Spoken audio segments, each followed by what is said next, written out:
Dears, നിങ്ങളുടെ Sreelakshmi miss ആണ്. Welcome to Eagle Learning. നമ്മളിപ്പോൾ ഡിസ്കസ് ചെയ്യുന്നത് 1 മാർക്കിന്റെ 30ഓളം ചോദ്യങ്ങളാണ്. 1 മാർക്ക് എന്ന് പറയുന്നത് നിസ്സാരമല്ല അല്ലേ? കാരണം 2 മാർക്കിലും 3 മാർക്കിലും 4 മാർക്കിലൊക്കെ നമ്മളിപ്പോൾ ഡിസ്കസ് ചെയ്യാൻ പോകുന്ന ചോദ്യങ്ങൾ ഓപ്ഷൻസ് ആയിട്ട് നാളത്തെ എക്സാമിൽ നിങ്ങൾ എന്തായാലും കാണണം. അതുകൊണ്ട് തന്നെ ഈ വീഡിയോ കംപ്ലീറ്റ് ആയിട്ട് ഇരുന്ന് കണ്ടു കഴിഞ്ഞാൽ നാളത്തെ എക്സാം ഫുൾ കോൺഫിഡൻസോട് കൂടി നിങ്ങൾക്ക് എഴുതാനും സാധിക്കും, നല്ല മാർക്ക് നിങ്ങൾക്ക് സ്കോർ ചെയ്യാൻ സാധിക്കും. നിങ്ങളുടെ ആഗ്രഹം അതന്നെയല്ലേ? സോ ടൈം വേസ്റ്റ് ചെയ്യണം, നമുക്ക് വേഗം ചോദ്യത്തിലേക്ക് പോവാം. അതിന്റെ മുന്നേ മാക്സിമം നിങ്ങൾ എന്ത് ചെയ്യുക, നിങ്ങളുടെ ഫ്രണ്ട്സിലേക്ക് ഈ വീഡിയോ ഷെയർ ചെയ്യുക. സബ്സ്ക്രൈബ് ചെയ്യാത്തവരുണ്ടെങ്കിൽ ഇപ്പം തന്നെ നമ്മുടെ ചാനൽ സബ്സ്ക്രൈബ് ചെയ്ത് വെക്കുക കേട്ടോ. ആദ്യത്തെ ചോദ്യം എന്ന് പറയുന്നത് the common properties of acid is due to the presence of dash ions. എന്താണ് ആസിഡുകളുടെ പൊതുഗുണങ്ങൾക്ക് കാരണമായത് ഏത് അയോൺ ആണെന്നാണ് ചോദിച്ചത്. ആസിഡുകളാണെങ്കിൽ നമുക്കറിയാം ഇറ്റ് ഇസ് H+ അയോൺ അല്ലേ. ഇനി നിങ്ങളടുത്ത് ചോദിക്കുന്നത് ബേസോ അഥവാ ആൽക്കലിയോ ആണെങ്കിൽ നമ്മൾ എന്താണ് എഴുതേണ്ടത്? ഇറ്റ് ഇസ് OH- അയോൺ കേട്ടോ. ഇതുപോലെയാണ് നിങ്ങൾ എഴുതേണ്ടത്. നിങ്ങൾക്ക് ഒരു കൺഫ്യൂഷൻ വേണ്ട. ആസിഡ് ആണെങ്കിൽ H+ അയോൺ എന്നും, ഇനി ബേസ് അഥവാ ആൽക്കലി ആണെങ്കിൽ OH- അയോണുമാണ്. ഇനി അടുത്ത ചോദ്യം മിക്ക മക്കൾക്കും കൺഫ്യൂസ് ചെയ്യുന്ന ഒരു ചോദ്യമാണ്, എന്നാൽ ട്രിക്ക് ഉപയോഗിച്ച് നിങ്ങൾക്ക് ഇത് ഈസി ആയിട്ട് കണ്ടുപിടിക്കാവുന്നതേ ഉള്ളൂ കേട്ടോ. എന്താണ് ചോദ്യം? Yes, oxidation refers to the reaction involving, ഓക്സീകരണം സൂചിപ്പിക്കുന്നത് താഴെ പറഞ്ഞതിൽ ഏതാണെന്നാണ് ചോദിച്ചിരിക്കുന്നത്. Loss of proton, gain of electron, loss of electron, gain of proton. ഇത് കേൾക്കുമ്പോഴേ നമുക്ക് ടെൻഷനാണ്. റിഡോക്സ് എന്ന് പറയുന്നത് പല മക്കൾക്കും ടെൻഷൻ അടിക്കുന്ന ഒരു ചാപ്റ്റർ ആണ്, ഭാഗമാണ്. എന്നാൽ ഈസി ആയിട്ട് പഠിക്കൽ ട്രിക്ക് ഞാൻ പറഞ്ഞിട്ടാ. ഓയിൽ റിഗ് എന്ന് പഠിക്കുക. എന്താണ് OIL, ഓയിൽ, RIG റിഗ് എന്ന് പഠിക്കുക. O എന്ന് പറയുന്നത് oxidation, is loss of electron. R എന്ന് പറയുന്നത് reduction, is gain of electron. ഓക്സിഡേഷനാണ് ഓക്സീകരണം എന്നും റിഡക്ഷനെ നിരോക്സീകരണം എന്നുമാണ് പറയുന്നത്. അപ്പൊ നിങ്ങൾ പറഞ്ഞേ OIL, oxidation is loss of electron. അപ്പൊ ഇവിടെ വന്ന കറക്റ്റ് ആൻസർ എന്താണ്? ഓപ്ഷൻ വായിക്കേണ്ട ആവശ്യം പോലും ഇല്ല അല്ലെ. ആ ഒറ്റ ട്രിക്ക് പഠിച്ചിട്ട് വേണം നാളത്തെ എക്സാം ഹാളിലേക്ക് എന്റെ മക്കൾ പോവാൻ. നന്നായിട്ട് നിങ്ങൾക്ക് ഈ ഒരു ട്രിക്ക് ഉപയോഗിച്ചിട്ട് തന്നെ ഈസി ആയിട്ട് റിലേറ്റ് ചെയ്ത് എഴുതാൻ സാധിക്കും കേട്ടോ. ഇനി അടുത്ത ചോദ്യമാണ് the catalyst used in the manufacture of sulfuric acid. Sulphuric ആസിഡിന്റെ വ്യാവസായിക നിർമ്മാണത്തിന് ഉപയോഗിക്കുന്ന ഉൾപ്രേരകം ഏതാണ്? ഇറ്റ് ഇസ് വെനേഡിയം പെന്റോക്സൈഡ് അല്ലെ, V2O5 എന്ന് പറയുന്നത് വെനേഡിയം പെന്റോക്സൈഡ് ആണ്. അതേപോലെ ചോദിക്കാൻ സാധ്യതയുള്ള വേറൊരു ചോദ്യമാണ് ഏത്? നമ്മുടെ ഹേബർ പ്രോസസ്സിൽ അമോണിയയുടെ മാനുഫാക്ചറിന്റെ പ്രോസസ്സാണ് ഹേബർ പ്രോസസ്സ്. ആ ഹേബർ പ്രോസസ്സിൽ നമ്മൾ ഉപയോഗിക്കുന്ന കാറ്റലിസ്റ്റ് ഏതാണ്? അയേൺ ആണ്. Fe എന്ന് പറയുന്നത് അയേൺ ആണ്. കോൺടാക്ട് പ്രോസസ് എന്ന് പറഞ്ഞാൽ മാനുഫാക്ചറിങ് ഓഫ് സൾഫ്യൂരിക് ആസിഡ് ആണ്. അവിടെ നമ്മൾ ഉപയോഗിക്കുന്നത് V2O5 എന്ന് പറയുന്ന വെനേഡിയം പെന്റോക്സൈഡ് ആണ് കേട്ടോ. സോ ഇതെല്ലാം നമുക്ക് സെപ്പറേറ്റ് ഉള്ള ചോദ്യങ്ങളാണ്, പല മാർക്കിൽ ചോദിക്കുന്ന ചോദ്യങ്ങളാണ്. ഇനി അടുത്ത ചോദ്യം, the number of outermost electrons of nitrogen is 5. In which group is it belongs to? ഏതാണ്? നൈട്രജന്റെ ബാഹ്യമ ഷെല്ലിലെ ഇലക്ട്രോണുകളുടെ എണ്ണം തന്നിട്ടുണ്ട്, 5 ആണെന്ന് തന്നിട്ടുണ്ട്. ഇത് ഏത് ഗ്രൂപ്പിൽ പെടുന്നു എന്നാണ് ചോദിച്ചത്. ഗ്രൂപ്പിൽ പെടുന്നത് നമുക്ക് ഇങ്ങനെ കണ്ടുപിടിക്കാം. ഔട്ടർമോസ്റ്റ് ഷെല്ലിൽ 5 ആണെങ്കിൽ 5 + 10 നമുക്ക് എത്ര കിട്ടി? 15 എന്ന് കിട്ടിയില്ലേ? എത്രയാണ്? 15 ആണ് ഗ്രൂപ്പ് നമ്പർ വരുന്നത്. ഈസിയാണ്, കൺസെപ്റ്റ് മനസ്സിലായി കഴിഞ്ഞാൽ മതി കേട്ടോ. ഇനി അടുത്തത്, energy released when an atom is converted into an ion by adding an electron is called. എന്താണ്? ഒരു ആറ്റത്തിൽ ഇലക്ട്രോൺ ചേർത്ത് അയോൺ ആക്കി മാറ്റുമ്പോൾ പുറത്തുവിടുന്ന ഊർജത്തിനെ വിളിക്കുന്ന പേരെന്താണെന്നാണ്. നിങ്ങൾ പഠിച്ചു വെച്ചോളൂ. ഇനി അത് നിങ്ങൾ സെർച്ച് ചെയ്യാൻ ഒന്നും പോകണ്ട. It is electron gain enthalpy ആണ്. ഇതാണ് ഇലക്ട്രോൺ ഗെയിൻ എൻതാൽപ്പി. ചിലപ്പോൾ എന്താണ് ഇലക്ട്രോൺ ഗെയിൻ എൻതാൽപ്പി എന്ന് ചോദിക്കും, ഡെഫിനിഷൻ എഴുതാൻ ചോദിക്കും, അല്ലെങ്കിൽ ഇതേപോലെ ഡെഫിനിഷൻ തന്നിട്ട് അത് ഏതാണെന്ന് ഐഡന്റിഫൈ ചെയ്യാനും ചോദിക്കും. ഓക്കെ, ക്ലിയർ ആണല്ലോ? സംശയമില്ലല്ലോ? ഇപ്പം പഠിച്ചു വെച്ചോ, പിന്നത്തേക്ക് മാറ്റി വെക്കേ വേണ്ട. ഇനി അടുത്ത ചോദ്യമാണ്, Mg+F2 gives MgF. This is a reaction in which magnesium fluoride is produced, which is the oxidizing agent. ശ്രദ്ധിക്കണേ, ഓക്സിഡേഷൻ സംഭവിക്കുന്നത് ആർക്കെന്നല്ല ചോദിച്ചത്, ഓക്സിഡൈസിങ് ഏജന്റ്. എന്താണ്? ഓക്സികാരി ഏതാണെന്നാണ് ചോദിച്ചിരിക്കുന്നത്. ഇവിടെ കറക്റ്റ് ആയിട്ട് വരുന്ന ആൻസർ ഏതാണ്? ഓക്സികാരി ഏതാണ്? ഇറ്റ് ഈസ് F2 അല്ലെ. നമ്മുടെ ഫ്ലൂറിൻ ആണ് നമുക്ക് എന്ത് വരുന്നത്? ഓക്സിഡൈസിങ് ഏജന്റ് ആയിട്ട് വരുന്നത്, ഓക്സികാരി ആയിട്ട് വരുന്നത്. കാരണം എന്താണ്? ഇവിടെ ഫ്ലൂറിന്റെ ഓക്സിഡേഷൻ നമ്പർ 0 ആണ്, ഇവിടെ -1 ആണല്ലേ. ഇവിടെ എന്താ സംഭവിക്കുന്നത്? റിഡക്ഷൻ ആണ് സംഭവിക്കുന്നത്. റിഡക്ഷൻ സംഭവിക്കുന്നത് ആരെയാണോ അയാളെയാണോ നമ്മൾ എന്ത് വിളിക്കുന്നത്? ഓക്സിഡൈസിങ് ഏജന്റ് എന്ന് വിളിക്കുന്നത്. ആ കൺസെപ്റ്റ് ക്ലിയർ ആയോ? റിലേഷൻ ക്ലിയർ ആയോ എന്റെ മക്കൾക്ക്? സോ റിഡക്ഷൻ സംഭവിക്കുന്ന ആളെ നമ്മൾ ഓക്സിഡൈസിങ് ഏജന്റ് എന്നും, ഓക്സിഡേഷൻ സംഭവിക്കുന്ന ആളെ നമ്മൾ റെഡ്യൂസിങ് ഏജന്റ് എന്നുമാണ് നമ്മൾ വിളിക്കുന്നത്. ഓക്കെ, ഇനി അടുത്ത ചോദ്യത്തിലേക്ക് പോവാണേ. If the oxidation state of oxygen in Mn2O3 is -2. അപ്പൊ ഇവിടെ തന്നിട്ടുണ്ട് Mn2O3 ഓക്സിജൻ -2 ആണെന്ന് തന്നിട്ടുണ്ട്. Mn അറിയില്ല, നമ്മൾ എന്ത് ചെയ്യണം? കണ്ടുപിടിക്കണം അല്ലെ. അപ്പൊ നോക്കുക, ഇവിടെ X എത്ര എണ്ണം ഉണ്ട്? 2 എണ്ണം ഉണ്ട്. ഇവിടെ -2 എത്ര എണ്ണം ഉണ്ട്? 3 എണ്ണം ഉണ്ട് അല്ലെ. അപ്പൊ നമുക്ക് ഇതിനെ എങ്ങനെ നമുക്ക് സിംപ്ലിഫൈ ചെയ്യാം? യെസ്, 2x മൈനസ് നമുക്ക് എത്ര കിട്ടി? 6 is equal to 0. കാരണം എന്താണ്? ഇവിടെയുള്ള ചാർജുകളെ നെറ്റ് ചാർജ് 0 ആയിരിക്കണം. 2 into x 2x ആണ്. 3 into -2 എത്രയാണ്? -6 ആണ്. അപ്പൊ നമ്മൾ ഇതിനെ x എന്ന് കാണുമ്പോൾ നമുക്ക് എന്ത് കിട്ടി? -6നെ ഇപ്പുറത്തേക്ക് കൊണ്ടുവന്നപ്പോൾ അത് +6 ആയിട്ട് മാറി. 2 ഡിവൈഡ് ചെയ്യുമ്പോൾ നമുക്ക് എത്ര കിട്ടുന്നു? +3 എന്ന് കിട്ടുന്നു. ഓക്സിഡേഷൻ നമ്പർ കണ്ടെത്തുന്നത് അത് ഏത് എക്സാമ്പിൾ വേണമെങ്കിൽ നിങ്ങളുടെ അടുത്ത് ചോദിക്കാം കേട്ടോ. ഇനി നെക്സ്റ്റ് ക്വസ്റ്റ്യനിലേക്കാണ്. Which molecule among the following shows polar nature? ശ്രദ്ധിക്കണേ, പോളാർ നേച്ചർ ആവണമെങ്കിൽ ആ തന്നിരിക്കുന്ന കോമ്പൗണ്ടിന്റെ അകത്തുള്ള ആറ്റംസ് എന്താണ്? ഇലക്ട്രോ നെഗറ്റിവിറ്റി ഡിഫറൻസ് വേണമല്ലേ. ഇവിടെ Cl2 ഒരേ ആളുകളാണ്, O2 ഒരേ ആളുകളാണ്, N2 ഒരേ ആളുകളാണ്. അപ്പൊ ഇവിടെ നമുക്ക് കറക്റ്റ് ആൻസർ വരുന്നത് ഏതാണ്? It is HBr. Okay, HBr ആണ് എന്ത് കാണിക്കുന്നത്? പോളാർ സ്വഭാവം കാണിക്കുന്നത് എന്ന് നമുക്ക് പറയാൻ സാധിക്കും. ഓക്കെ, ഇനി അടുത്ത ചോദ്യമാണ്. Which gas is produced when ammonium chloride and sodium hydroxide react? ഇവിടെ അമോണിയം ക്ലോറൈഡും സോഡിയം ഹൈഡ്രോക്സൈഡും കൂടി റിയാക്ട് ചെയ്യുമ്പോൾ എന്തെല്ലാം പ്രൊഡക്റ്റ് കിട്ടുന്നു എന്നും പഠിച്ചു വെക്കണം. ഏത് ഗ്യാസ് പ്രൊഡ്യൂസ് ചെയ്യുന്നതും പഠിച്ചു വെക്കണം കേട്ടോ. ഇവിടെ നോക്കിക്കേ, എന്തൊക്കെയാണ്? നമുക്ക് NaCl എന്ന് പറഞ്ഞ സോൾട്ട് ഉണ്ടാവുന്നുണ്ട്, H2O പാർട്ടിക്കിൾസ് ഉണ്ടാവുന്നുണ്ട്, അതുപോലെ തന്നെ അമോണിയ ഗ്യാസ്. ഈ അമോണിയ ഗ്യാസ് ആണെന്ന് എങ്ങനെയാ മനസ്സിലായത്? ഇവിടെ ഒരു ആരോ മാർക്ക് മുകളിലേക്ക് തന്നിട്ടുണ്ടെങ്കിൽ അതിന്റെ അർത്ഥം എന്താണ്? അവിടെ അമോണിയ ഗ്യാസ് പ്രൊഡ്യൂസ് ചെയ്യുന്നുണ്ട്, ഗ്യാസ് പുറത്തു വരുന്നുണ്ടെന്നാണ് അർത്ഥം. ഓക്കെ, അപ്പൊ ഇവിടെ ഉണ്ടായത് ഇതാണ് പ്രൊഡക്റ്റ്, അമോണിയ ഗ്യാസ് ആണ് പ്രൊഡക്റ്റ് ആയിട്ട് നമുക്ക് കിട്ടുന്നത് കേട്ടോ. ക്ലിയർ ആണല്ലോ. ഇനി അടുത്തത് വളരെ സിമ്പിൾ ആയിട്ടുള്ള ക്വസ്റ്റ്യൻ ആണ്.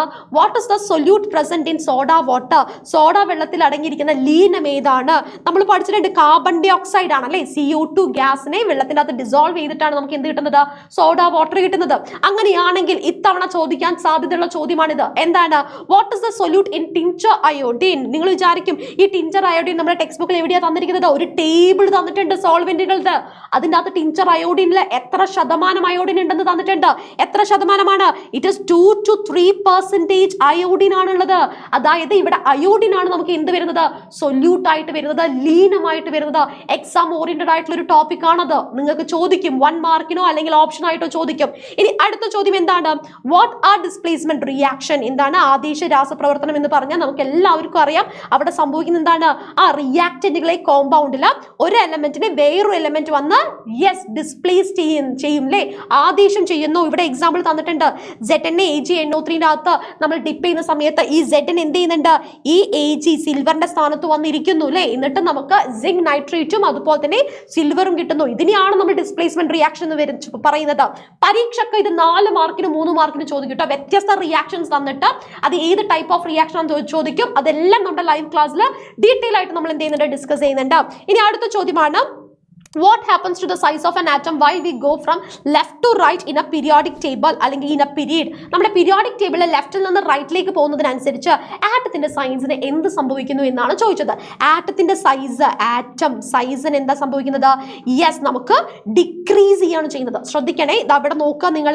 പീരിയോഡിക് ടേബിളിന്റെ ഒരു മോഡൽ തന്നിട്ടുണ്ട്. മുകളിൽ നിന്ന് താഴത്തേക്ക് പോകുമ്പോൾ ഗ്രൂപ്പിൽ നമ്മൾ എടുക്കുകയാണെങ്കിൽ മുകളിൽ നിന്ന് താഴത്തേക്ക് പോകുമ്പോൾ ആറ്റത്തിന്റെ സൈസ് കൂടുന്നു. ലെഫ്റ്റിൽ നിന്ന് റൈറ്റിലേക്കാണ് ക്വസ്റ്റ്യൻ ചോദിച്ചിരിക്കുന്നത്. അവിടെ എന്താ സംഭവിക്കുന്നത്? കുറയുകയാണ് ചെയ്യുന്നത്. ഇവിടെ നോക്കിക്ക്, ഏറോ മാർക്ക് ഇങ്ങനെ തന്നാൽ അതിന്റെ അർത്ഥം എന്താണ്? നമ്മുടെ ലെഫ്റ്റിലേക്ക് വരുന്നതിനനുസരിച്ച് സൈസ് കൂടുന്നു എന്നല്ലേ. ഇതേപോലെ ചോദിക്കാൻ സാധ്യതയുള്ള ചോദ്യങ്ങളാണ്. അയോണൈസേഷൻ എനർജി ലെഫ്റ്റിൽ നിന്ന് റൈറ്റിലേക്ക് പോകുമ്പോൾ കൂടുന്നു. ഇനി ഇലക്ട്രോൺ അഫിനിറ്റി ലെഫ്റ്റിൽ നിന്ന് റൈറ്റിലേക്ക് പോകുമ്പോൾ കൂടുന്നു. അതേപോലെ തന്നെ മെറ്റാലിക് ക്യാരക്ടർ ഏറ്റവും കൂടുതൽ കാണുന്നത് ലെഫ്റ്റ് സൈഡിലാണ്. നോൺ മെറ്റാലിക് ക്യാരക്ടർ അലോഹ സ്വഭാവം ഏറ്റവും കൂടുതൽ കാണുന്നത് പീരിയോഡിക് ടേബിൾ റൈറ്റ് സൈഡിലാണ്. ഇതിൽ ഏത് വേണമെങ്കിലും ചോദിക്കാം. അതുകൊണ്ട് ഈ ഒരു പിക്ചർ ഇമേജ് പഠിച്ചിട്ട് വേണം നിങ്ങൾ എക്സാം ഹാളിലേക്ക് പോകാൻ വേണ്ടിയിട്ട് കേട്ടോ. ഇനി അടുത്ത ചോദ്യമാണ്. The most electro negative element ഈ തന്നതിൽ ഏതാണ്? Yes, it is fluorine. Electro negativity ഏറ്റവും കൂടുതലുള്ള എലമെന്റ് ഏതാണ്? ഫ്ലൂറിൻ ആണ്. അതേപോലെ ചോദിക്കും ഇലക്ട്രോ നെഗറ്റിവിറ്റി ഏറ്റവും കുറവ് കാണിക്കുന്നത് ആരാണ്? It is francium. ഏതാണ്? ഫ്രാൻസിയം ആണ് കേട്ടോ. ഇനി അടുത്ത ചോദ്യം. Which substance is precipitate while sodium thiosulfate reacts with hydrochloric acid? Sodium thiosulphate നമ്മുടെ ഹൈഡ്രോക്ലോറിക് ആസിഡുമായിട്ട് റിയാക്ട് ചെയ്യുമ്പോൾ നമുക്ക് ഏതാണ് പ്രസിപ്പിറ്റേറ്റ് ഉണ്ടാവുന്നത്? സൾഫർ ആണ്. ഇവിടെ ശ്രദ്ധിക്കണം, ഈ സൾഫർ ആണ് നമുക്ക് എന്ത് കിട്ടുന്നത്? പ്രസിപ്പിറ്റേറ്റ്, യെല്ലോ പ്രസിപ്പിറ്റേറ്റ് ആയിട്ട് നമുക്ക് കിട്ടുന്നത് സൾഫർ ആണ്. ഒരു എക്സ്പെരിമെന്റ് ചെയ്യുന്ന ചെയ്യുന്ന സമയത്ത് യെല്ലോ പ്രസിപ്പിറ്റേറ്റ് ആയിട്ട് നമുക്ക് അവിടെ ലഭിക്കുന്നത് എന്ന് നമുക്ക് പറയാൻ സാധിക്കും. ഈ റിയാക്ഷൻസ് ഒന്ന് നോട്ട് ചെയ്ത് വെക്കുക കേട്ടോ. സോഡിയം തയോസൾഫേറ്റും ഹൈഡ്രോക്ലോറിക് ആസിഡും റിയാക്ട് ചെയ്യുമ്പോൾ NaCl ഉണ്ടാവുന്നുണ്ട്, H2O ഉണ്ടാവുന്നുണ്ട്, SO2 ഉണ്ടാവുന്നുണ്ട്, അതിന്റെ കൂടെ സൾഫറും ഉണ്ടാവുന്നുണ്ട്. ഇനി അടുത്ത ചോദ്യമാണ് find the odd one out. നിങ്ങൾ പറയും മിസ് ഇതെല്ലാം നോബിൾ ഗ്യാസസ് ആണല്ലോ, ഉത്കൃഷ്ടവാതകങ്ങളാണല്ലോ, ഇനേർട്ട് ഗ്യാസസ് ആണല്ലോ, ഇതിൽ എന്താണ് നമുക്ക് ഓഡ് വൺ ഔട്ട് കണ്ടെത്താനുള്ളത്? കണ്ടെത്താൻ പറ്റും. കാരണം എന്താണ്, ഹീലിയത്തിന്റെ കേസ് എടുക്കുകയാണെങ്കിൽ ഔട്ടർമോസ്റ്റ് ഷെല്ലിൽ 2 ഇലക്ട്രോണേ ഉള്ളൂ, കാരണം it is having only 1 shell. ബാക്കി എല്ലാ കേസസിലും എന്താണ്, ഔട്ടർമോസ്റ്റ് ഷെല്ലിൽ 8 ഇലക്ട്രോൺസ് ആണ് ഉള്ളത്. ഒക്ടറ്റ് ഇലക്ട്രോണിക് കോൺഫിഗറേഷൻ ആണ് സാറ്റിസ്ഫൈ ചെയ്യുന്നത് കേട്ടോ. ഇവർ എന്ത് ചെയ്യില്ല, റിയാക്ഷൻസിൽ പങ്കെടുക്കാറില്ല. ഇനി അടുത്ത ചോദ്യമാണ് find the relationship between the given examples. Sodium metal ആണ്, ലോഹമാണ്. അങ്ങനെയാണെങ്കിൽ ജർമാനിയം എന്താണ്? It is known as metalloid അല്ലെ. ജർമാനിയത്തിന്റെ പ്രത്യേകത എന്താണ്? മെറ്റലോയിഡ് ആണ്, ഉപലോഹങ്ങളാണ്. ഏതാണ്? ഉപലോഹത്തിന്റെ കാറ്റഗറിയിൽ വരുന്നതാണ് മെറ്റലോയിഡ്സ് എന്ന് പറയുന്നത്. ഏതാണ്? ജർമാനിയം ആണ് കേട്ടോ. അടുത്ത ചോദ്യമാണ് ഡാഷ് ഹീറ്റ് ചെയ്യുന്ന സമയത്ത് നമുക്ക് Sk2MnO4 MnO2 + O2 നമുക്ക് ലഭിക്കുന്നുണ്ട്. ഇവിടെ നമ്മൾ ശ്രദ്ധിക്കണേ, പൊട്ടാസ്യം പെർമാഗ്നേറ്റ് ഹീറ്റ് ചെയ്യുമ്പോഴാണ് നമുക്ക് ഈ പറയുന്ന ആൾക്കാർ കിട്ടുക അല്ലെ. പൊട്ടാസ്യം പെർമാഗ്നേറ്റിന്റെ ഫോർമുല എന്താണ്? It is KMnO4. ഇവിടെ ചോദിക്കുന്ന വേറൊരു ചോദ്യമുണ്ട്, ഇത് ഏത് ടൈപ്പ് ഓഫ് റിയാക്ഷൻ ആണ്? ഇറ്റ് ഇസ് ഡീകമ്പോസിഷൻ, വിഘടന രാസപ്രവർത്തനമാണ്. സോ ഞാൻ പറഞ്ഞു ഇത് 1 മാർക്കിൽ മാത്രം ഒതുങ്ങുന്ന ചോദ്യങ്ങളെല്ലാം നമ്മൾ ഡിസ്കസ് ചെയ്ത എല്ലാ ചോദ്യങ്ങളും ഓപ്ഷൻസ് ആയിട്ടൊക്കെ ചോദിക്കും കേട്ടോ. ഇനി അടുത്തത് what is the basic of classification of elements in modern periodic table. Modern periodic table എന്തിന്റെ അടിസ്ഥാനത്തിലാണ് നമ്മൾ ക്ലാസിഫൈ ചെയ്തത്? അതേ ചോദ്യം ഇതുപോലെ ചോദിക്കും അല്ലെ. എന്താണ്? മെന്റലി പീരിയോഡിക് ടേബിളിൽ അറ്റോമിക് മാസ് ആണെങ്കിൽ നമ്മുടെ മോഡേൺ പീരിയോഡിക് ടേബിളിൽ എന്തിന്റെ ബേസിസിലാണ്? അറ്റോമിക് നമ്പറിന്റെ ബേസിസിലാണ് എന്ത് ചെയ്തിരിക്കുന്നത്? ക്ലാസിഫൈ ചെയ്തിരിക്കുന്നത്. ഇനി അടുത്ത ചോദ്യമാണ് when a burning splinter is introduced into a gas, the splinter burned with a glowy flame, which is the gas എന്ന് ചോദിച്ചിട്ടുണ്ട്. വേറെ ഒന്നുമല്ല, ഒരു ഗ്യാസിന്റെ നേരെ കത്തുന്ന തീപ്പെട്ടിയോ ചന്ദനത്തിരിയോ കൊണ്ടുവരുന്ന സമയത്ത് നന്നായിട്ട് കത്തും. അത് നന്നായിട്ട് കത്താനുള്ള കാരണം എന്താണ്? ഓക്സിജൻ ഗ്യാസ് ആയതുകൊണ്ടാണ് അല്ലെ. ഓക്സിജൻ ഗ്യാസ് ആണ് എന്ത് ചെയ്യുന്നത്? നന്നായിട്ട് കത്താൻ സഹായിക്കുന്നത്. ഇനി അടുത്തത് ലാന്തനോയിഡുകൾ ഏത് പീരീഡിലാണ് ഉൾക്കൊള്ളുന്നത് എന്നാണ് ചോദിച്ചത്. ലാന്തനോയിഡ്സ് നമുക്കറിയാം, ലാന്തനോയിഡ്സും ആക്ടിനോയിഡ്സും ഉണ്ട്. ലാന്തനോയിഡ്സ് വരുന്നത് 6th പീരീഡിലും, അതുപോലെ തന്നെ ആക്ടിനോയിഡ്സ് വരുന്നത് ഇതിലാണ് 7th പീരീഡിലും ആണ് കേട്ടോ. പല പ്രാവശ്യം പ്രീവിയസ് ഇയർ ക്വസ്റ്റ്യൻ പേപ്പറിൽ ചോദിച്ച ചോദ്യമാണ്. അങ്ങനെയാണെങ്കിൽ ഈ തന്നിരിക്കുന്നതിന്റെ അകത്ത് നിങ്ങളുടെ അടുത്ത് പറഞ്ഞിരിക്കുന്നത് ആനയോണും കാറ്റയോൺസും കണ്ടെത്താൻ വേണ്ടിയിട്ടാണ്. ഞാൻ ജസ്റ്റ് ക്ലൂ തരാം. ഈ തന്നിരിക്കുന്ന MgCl2 ആനയോൺ എന്ന് പറയുന്നത് എന്താണ്? നെഗറ്റീവ് അയോണും കാറ്റയോൺ എന്ന് പറയുന്നത് പോസിറ്റീവ് അയോണുമാണ്. അപ്പൊ ഞാൻ ഇവിടെ എഴുതാണ് കാറ്റയോൺ എന്ന് പറയുന്നത് നമുക്ക് എന്താ കിട്ടുക? Mg2+ എന്നാ കിട്ടുക. ഞാൻ Mg2+ എന്ന് എഴുതാൻ കാരണം എന്താണ്? മെഗ്നീഷ്യത്തിന്റെ വാലൻസി 2 ആയതുകൊണ്ടാണ്. അതേപോലെ അടുത്ത എക്സാമ്പിൾ നോക്കിക്കേ, സോഡിയം ക്ലോറൈഡ് Na+ എന്ന് പറയുന്നത് എന്താണ്? കാറ്റയോണും Cl- എന്ന് പറയുന്നത് എന്താണ്? Cl- എന്ന് പറയുന്നത് ആനയോണുമാണ്. ആനയോൺസ് നെഗറ്റീവ് അയോൺസ് ആണ്, കാറ്റയോൺസ് പോസിറ്റീവ് അയോൺസ് ആണ്. ഇനി അടുത്തത് നിങ്ങൾക്ക് തന്നിരിക്കുന്ന ഒരു എക്സാമ്പിൾ ആണ്. നമുക്ക് കാറ്റയോണും തന്നിട്ടുണ്ട്, ആനയോണും തന്നിട്ടുണ്ട്. ഇവർ രണ്ടുപേരും കൂടി ചേർന്നാൽ എന്ത് സോൾട്ട് ഉണ്ടാവുന്നു എന്നുള്ളത് താഴെ കമന്റ് ബോക്സിൽ കമന്റ് ചെയ്യാം. ഞാൻ എടുത്തു പറയാണ്, ഈ ചോദ്യങ്ങളെല്ലാം അത്രയും ഇമ്പോർട്ടന്റ് ചോദ്യങ്ങളാണ്. ഇത് നന്നായിട്ട് നിങ്ങൾ കണ്ട് മനസ്സിലാക്കി കഴിഞ്ഞാൽ നിങ്ങൾക്ക് എക്സാമിന് ഒരു കോൺഫിഡൻസ് കിട്ടും. ഇനി എന്ത് സംശയം ഉണ്ടെങ്കിലും നിങ്ങൾക്ക് നമ്മുടെ ലൈവ് ക്ലാസ്സിൽ ചോദിക്കാം. ലൈവ് ക്ലാസ്സുകളിൽ നമ്മൾ എന്ത് ചെയ്യുന്നുണ്ട്? ഈച്ച് ആൻഡ് എവറി ടോപ്പിക് നമ്മൾ ഡിസ്കസ് ചെയ്യുന്നുണ്ട്. നിങ്ങളെ ക്ലിയർ ആക്കിയതിനു ശേഷം മാത്രമേ നിങ്ങൾ നമ്മൾ എന്ത് ചെയ്യുന്നുള്ളൂ? എക്സാം ഹാളിലേക്ക് പറഞ്ഞയക്കുന്നുള്ളൂ. ഇതുപോലെ നിങ്ങൾക്ക് എക്സാം ഓറിയന്റഡ് ആയിട്ടുള്ള വീഡിയോസ് കിട്ടണമെങ്കിൽ നമ്മുടെ ചാനൽ സബ്സ്ക്രൈബ് ചെയ്യാം. All the very best. Exam നന്നായിട്ട് എഴുതാം കേട്ടോ. ബൈ.